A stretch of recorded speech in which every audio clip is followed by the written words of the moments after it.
Holy City Center Radio, it is episode 287, and I am your host, Christian Sanger. Today is Wednesday, August 21st, 2024.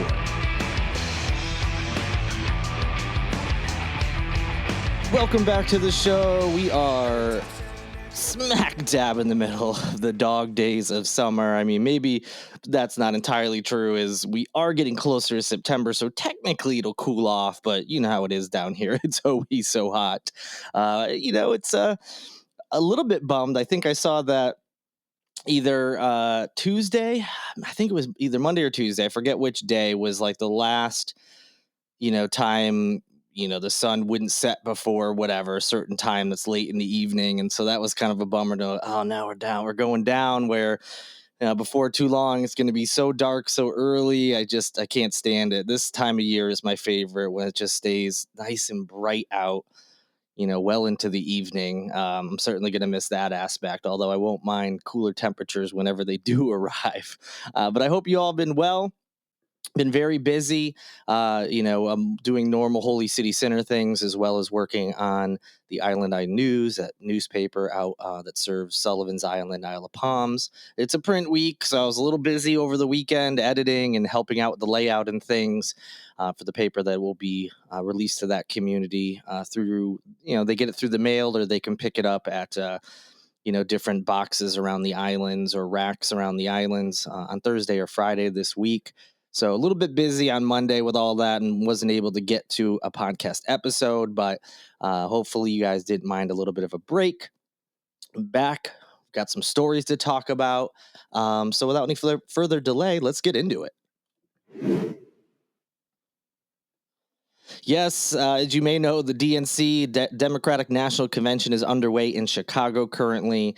I mean, look, we all know November is fast approaching, but it's not just the presidential election. Yes, that's going to get all the headlines and most of the talk, especially when they're, down ballot races in South Carolina, by and large, are not much of a surprise, besides besides a handful of districts here or there. The vast majority, we kind of know what's going to happen.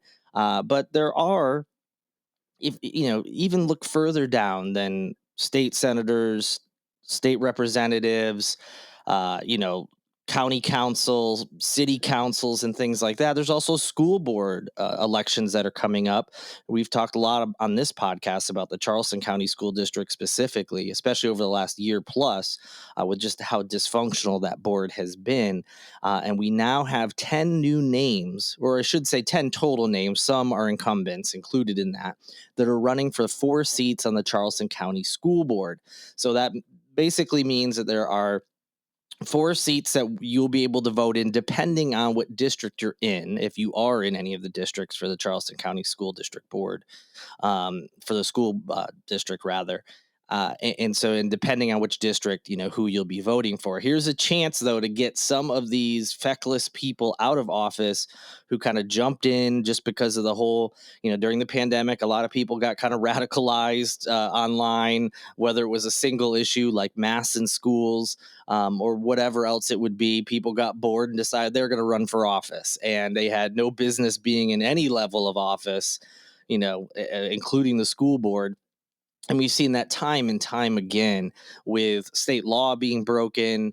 Nothing crazy here. We're not talking about like felonies or anything, but, not following proper procedures and protocols, doing things in a secretive manner, school board members not working with each other, springing surprises on them. And wasting money on the whole debacle that was a superintendent search that then ended with them essentially forcing the person they picked out for really no good reason at all. Really made his life a living hell, and he was barely here. He had moved here from another state, and then they had to pay a severance package, find a new superintendent, where they ended up just going with the interim person. She faced a similar situation as the first superintendent, which was a complaint within the community. They handled it completely differently between the two. The second round, they handled it the way they should have the first time. It's been a mess. I've talked about it a lot. Here's a chance to get some of those people out of there. So I'm going to say some names. Of course, many of these folks I don't know anything about at this point in time because they've just filed. Websites aren't up and running. We haven't heard them do interviews and things. So figure out which district you're in. You can go to websites like scvotes.org or chsvotes.org to check your voter registration, number one, but also see what districts you're in for not just school boards, but other elections that you might be voting in come November. And then go do your research. Look at these folks' websites or social media platforms and see what kind of things they're seeing or saying, rather. And you may see something jump out, some certain language. I'm sure that you can go, oh, you're one of those types of candidates, the book banners, I'm going to make my whole personality about mass, even though that's not a requirement in schools, and you get it. But I'm just going to give you a quick overview. There is a couple points I'll make about people I do know and have opinions on, but we'll get into that in a second. So the filing period is over, and this is who will be on the ballot pending any dropouts and things. One incumbent, Courtney Waters, she currently represents District 4, which is in the North Charleston area. She did not file for re-election. So just to let you know, that is one of the incumbents that decided not to run again. It could be related to just how many controversies there have been and just a debacle, that we've seen. She, in fact, was the only holdover in the 2022 election that brought in 8 brand new members. Now, part of the board's problems also stem from that election because voters had to pick trustees. Those are the board members. They call them trustees, board of trustees, for all 9 seats. So typically, it's a staggered process, which about half the board is elected every 2 years. So you have an election every 2 years. It's half the board. 2 years after that's the other half.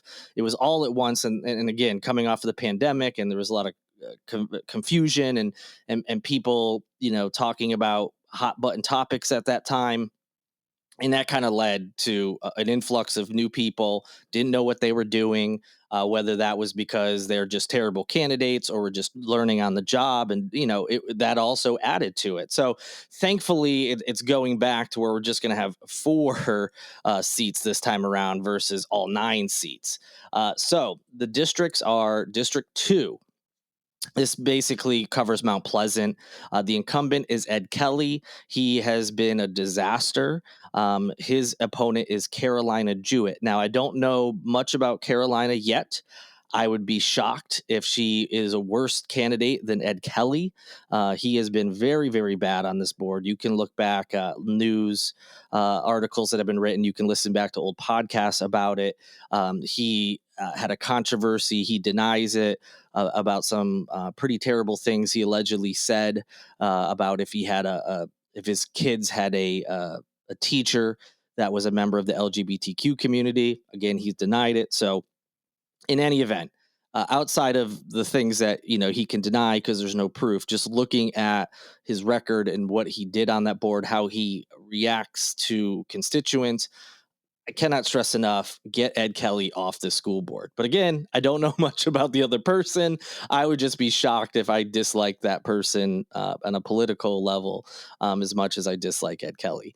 But for certain, I'll be looking into that to provide more info in the future. But by all means, go and do that yourself. District 4, which is North Charleston, that's the one I mentioned, no incumbent. So it'll come down to Kevin Hollinshead, who has had other positions around the city and county over the years, and Craig Logan. District 6 is West Ashley. The incumbent there is Darren Lee Calhoun II. I feel like he's done a pretty good job. He's been one of the more level-headed board members, not one of the more activist board members, as it were.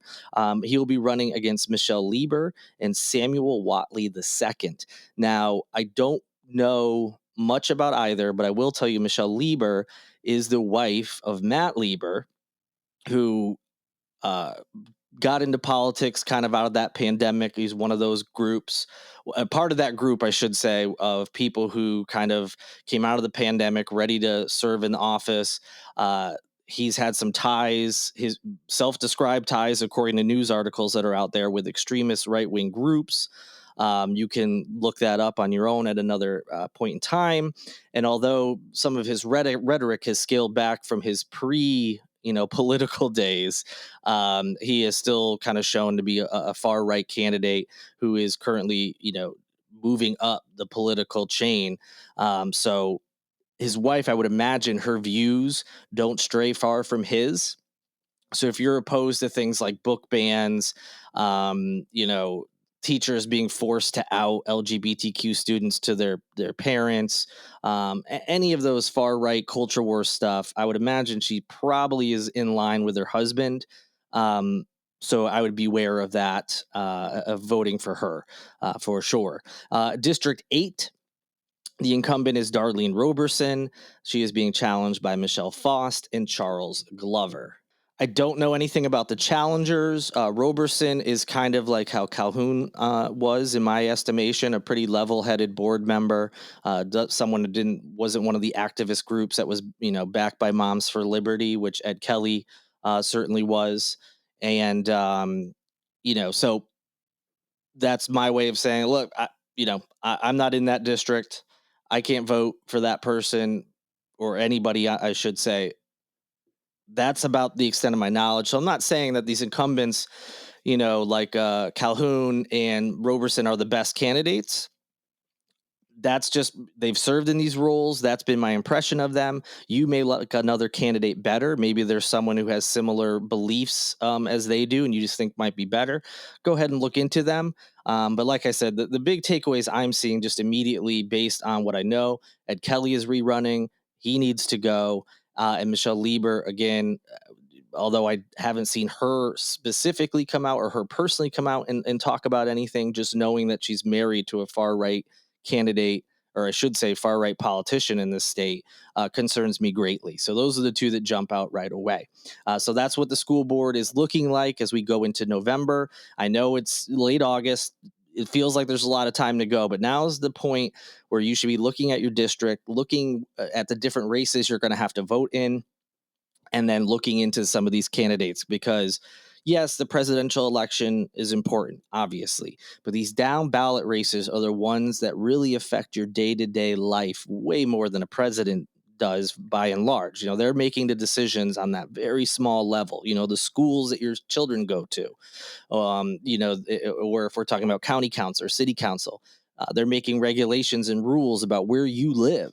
So be sure to start doing your research into that. Even if you don't have children, myself included, uh, what sort of people would you want on a school board if you did have children?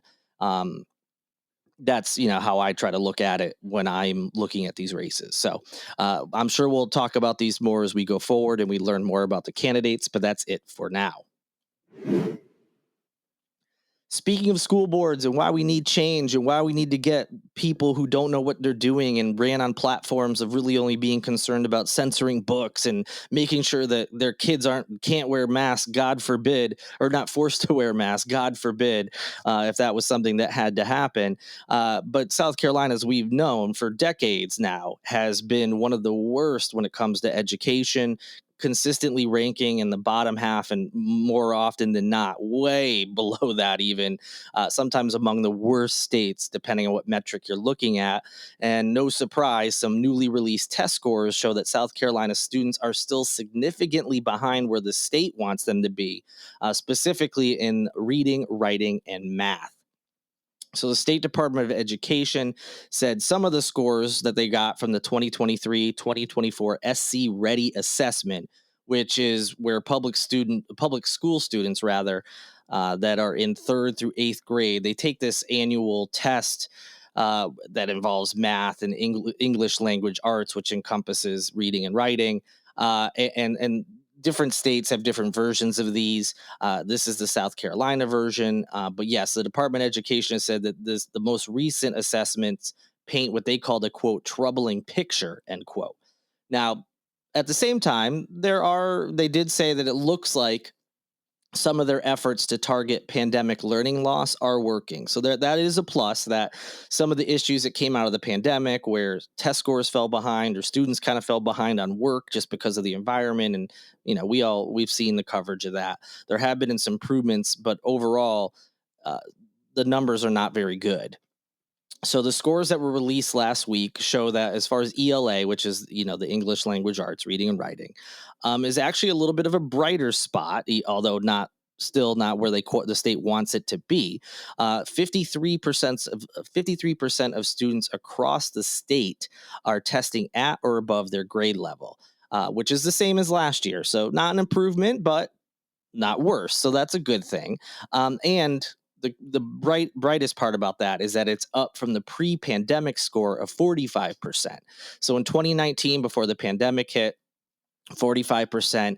Pandemic kind of mucks things up. So that's like the last year you can look at to really kind of compare without, okay, how much was virtual learning, and how many days did they have to miss because they had COVID or whatever it may be. So jumping from 45 to 53 is certainly a good thing. But again, the caveat to that as well, there was 53% last year too. So it's, not an improvement year over year, but certainly better than pre-pandemic. And so, let's kind of temper the celebration there. And then when you look at math, the situation isn't even something that you can really kind of glean and say, well, yeah, there's some bright spots here. Only 42% of students across the state met their grade level expectations. Believe it or not, that's actually slightly up from last year, which was 41%. But it's still below where students were before the COVID-19 pandemic, which was 45% in 2019. So a lot of concern there. Number one, less than half of the students are meeting their grade level expectation. The math, that's not good no matter how you slice it.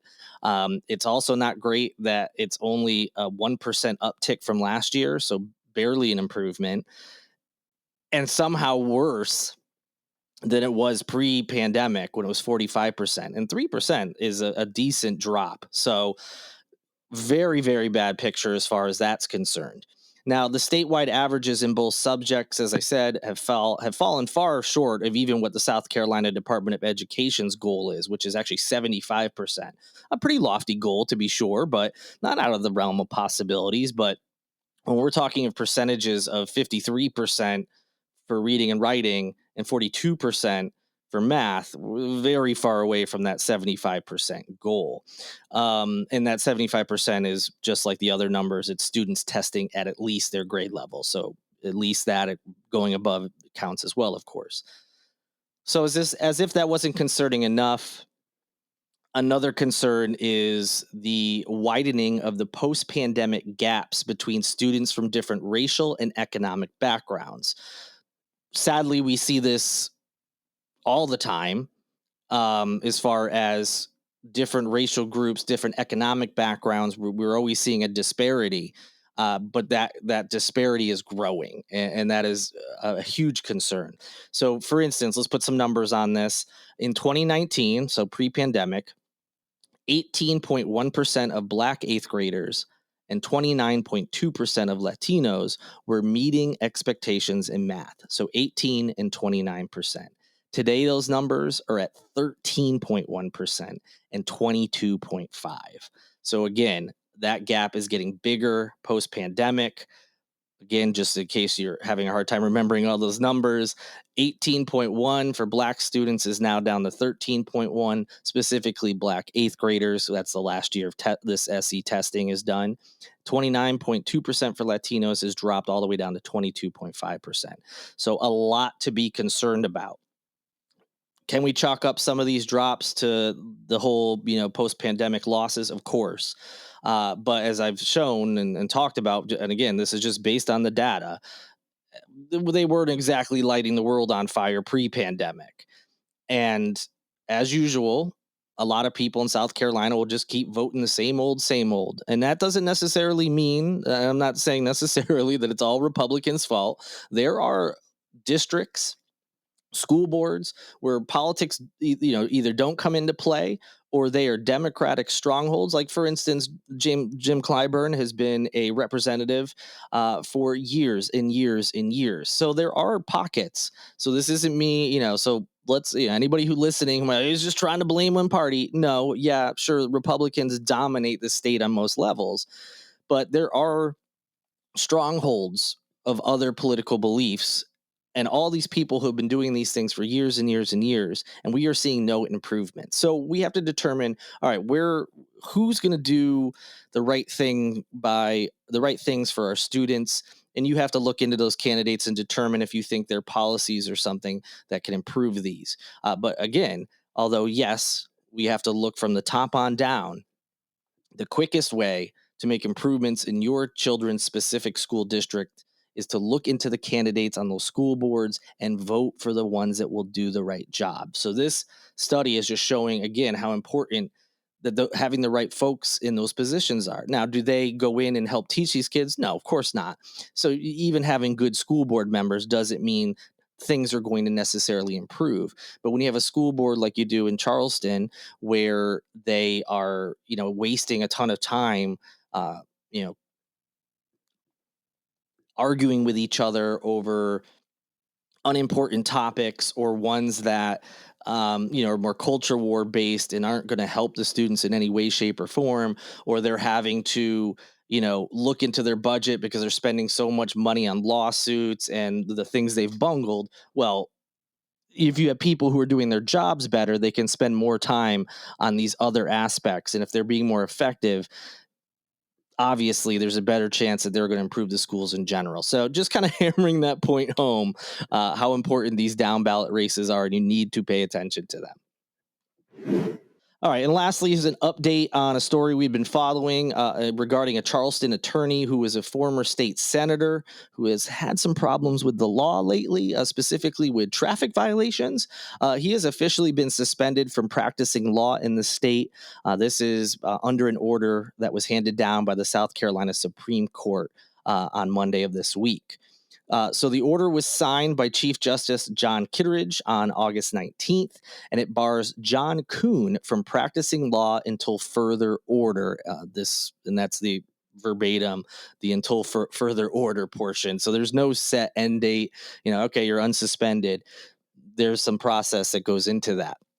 And now this was done at the request of the Office of Disciplinary Counsel. If you're unfamiliar with that organization, also called ODC for short, they investigate and prosecute complaints involving allegations of misconduct or incapacity for all lawyers and judges that are licensed here in South Carolina. So if there's all sorts of different reasons that someone can be barred from office, any complaint that is filed about an attorney is looked into and can be, depending on where the organization believes it stands. Is this like, oh, this is just a client who's upset and nothing wrong happened? Or is this something that they really need to look into? And goes to the appropriate channels and, ultimately can result in someone losing the ability to practice law. And that has happened here with Kuhn. So you may think, wait, what happened? What did I miss? That name sounds familiar. Well, Kuhn was the man that we've talked about before. There's a few instances. I'll run them down now. He was charged with assault back in May after he allegedly slapped a man during an argument. The altercation was between Kuhn and an employee of the Trash Girl company, the Trash Girl trucks, and they have the dumpsters that are put out throughout the city. They were trying to swap out a dumpster at a house on East Battery Street. And then it led to Kuhn was upset because he couldn't get around, and it led to an argument. Allegedly, he ended up slapping that employee. The charge from that is still pending. Now, that happened in May, and it was just months after Kuhn was accused of sideswiping another vehicle's side mirror while it was waiting to turn left on Columbus Street. After hitting the mirror, he kept driving. So technically, he fled the scene. Whether he knew he hit the mirror or not, only he knows. But he did end up leaving that scene without stopping. He was charged in that incident with hit and run property damage and improper passing. But according to local media, court records are showing the case was actually dismissed earlier this month. There was another instance. It was actually that instance where, as he kept driving, someone tried to stop him to say, "Hey, you hit a car," and the person was like stepped in front of Kuhn's vehicle, and Kuhn like kept driving and kind of pushing this person along before the person ultimately kind of slipped. They had their hands like on the hood, and they ultimately slipped and fell on the road. Thankfully, didn't suffer any serious injuries. So all of that has resulted in him losing his law license for the time being. Previously, I did mention he was a state senator. He served District 43 from 2001 to 2003. He then unsuccessfully ran for South Carolina's first congressional district in 2013. That's the district that's currently held by Representative Nancy Mace. He also had a brief stint as the chair of the Charleston County Republican Party. He stepped down in January 2020 after less than a year in the position. So that'll do it for this edition of Holy City Center Radio. Thank you so much for listening. If you're looking for plans this week or into the weekend, go to holycitycenter.com/calendar. If you want to support this podcast or the Holy City Center website, social media channels, whatever, all sorts of ways to do it for the podcast. Rate this show or rate the entire podcast, not the specific episode. You can rate it, you can review it, like, subscribe, share with friends. All that stuff helps out. You can also go that extra step by going to patreon.com/Holy City Center and signing up for one of those tiers. Thank you for listening, and thank you to Lindsay Marie Collins with LMC Sound System for producing this and every episode of Holy City Center Radio. And also a thank you goes out to Tyler Boone, whose music you hear in each and every show. Looking forward to being back with you on Friday, barring any schedule changes. Looking forward to it. Until then, though, good night and good luck.